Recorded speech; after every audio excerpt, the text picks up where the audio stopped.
Lenovo ThinkCenter M710Q BIOS password utility. BIOS password. May password to guys. Ito yan. Power on natin. Tapos F1 for BIOS. Pakita ko sa inyo kung paano to reset ha. Lenovo. Oh, yun, may password nga. So, hindi natin ma-access yung password. So, open natin yung unit. Steady lang yung sa power. Yan, scroll lang natin. May scroll to isa. Tanggal. Slide.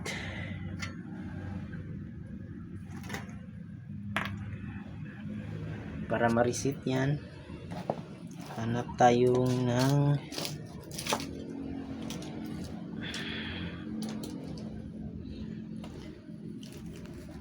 okay.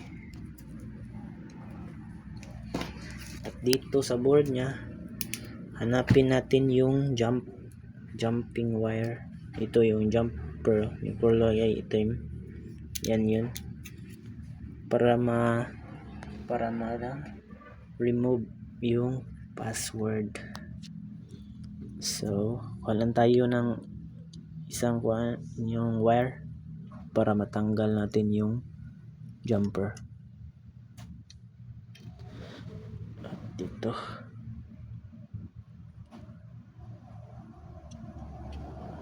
It na hook na. Pagkatanggal, kita nyo yan.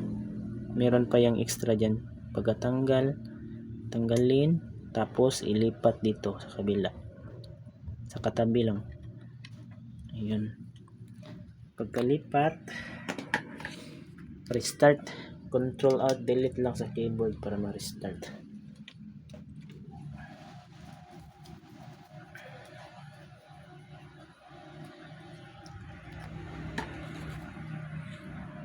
Pagka-restart, magbi-beep yan.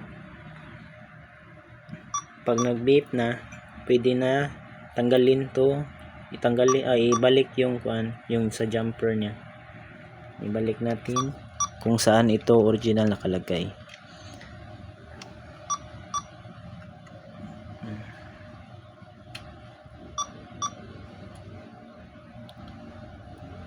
Pagkabalik, goods na. Pag nabalik na,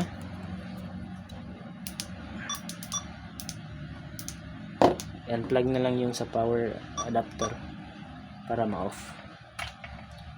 At pagka-off, pass lock again, i-plug ulit.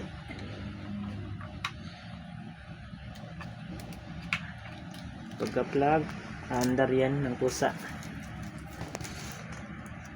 Pagkatapos, pasok tayo sa BIOS. F1 lang, F1 yung BIOS ng Lenovo.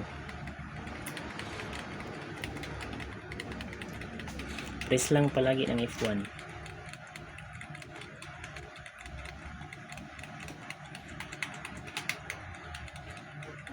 Ayun.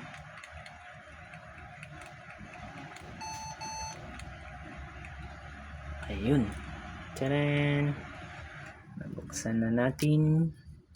Tapos kung magre-reformat ka, dito punta ka dito sa startup. Sa startup, dyan, startup menu, tapos primary, check mo if naka-exclude ba yung sa USB na gagamitin mo. Ito ay USB HDD, press mo lang X para lilipat yan sa taas. Letter X lang. Tapos dito sa error pa rin, sa boot sequence, i-enable mo para ma-include, naka-exclude. Pagkatapos, save and exit F10 para pwede na maka-reformat. At yun lang. Thank you.